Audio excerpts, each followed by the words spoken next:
Pronti? 1, 2, 3.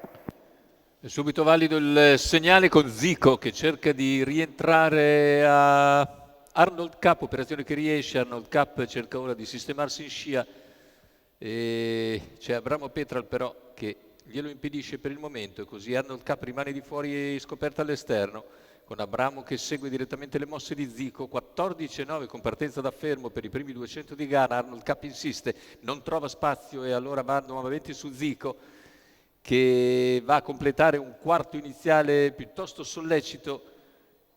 Arnold Cup passa infine, ma 29,7 con partenza da fermo è una misura davvero notevole.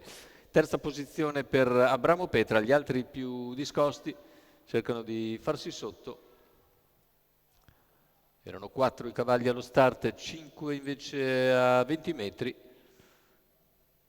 E vediamo il passaggio davanti alle tribune con Arnold Cup che ha sfondato su Zico, che ora torna al suo esterno. Abramo Petrol in terza posizione, più indietro c'è Ciliberti e Zico ripassa a condurre dopo 800 metri completati in 1:1:8 con un secondo quarto di tutto comodo in 32:1. Tutti in fila indiana.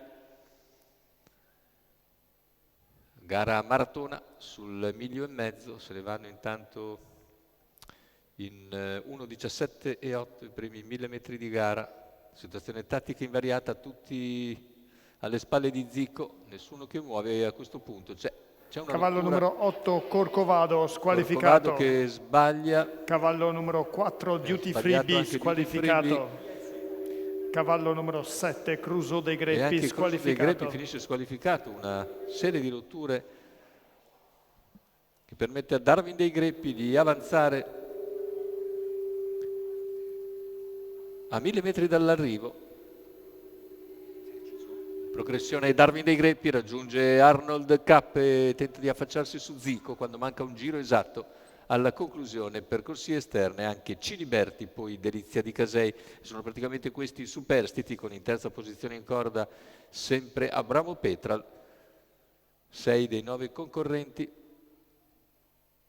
che continuano con Zico leader.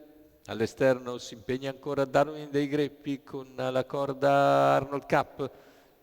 Corsi esterni invece anche per Ciliberti e Delizia di Casei. Lungo la corda Abramo Petra, il 400 la conclusione. Zico ha accelerato, un 14,2 di frazione ora. Cerca di mettere in difficoltà Darwin dei Greppi. Arnold Cup in seconda posizione lungo la corda, che però sembra in difficoltà sull'allungo ulteriore di Zico, che spara un altro 14,5. Ed è ancora Darwin dei Greppi il più incisivo all'esterno e cerca di farsi luce nel finale, ma Zico è imprendibile oggi e va a vincere nettamente. Il secondo posto è per Darwin dei Greppi, al terzo chiude invece Arnold Cup. 1,17 il ragguaglio conclusivo, 29,4, poi 29,2 a chiudere, vuol dire 58,6 per gli ultimi 800 metri di gara. Andrea Vitaliano riporta al successo Zico in quello che è uno dei suoi schemi preferiti, corsa coi nastri, magari anche di testa. Zico non delude, vince con lo stesso Andrea Vitaliano in sediolo, neanche ovviamente l'allenatore, per conto della scuderia El Ra.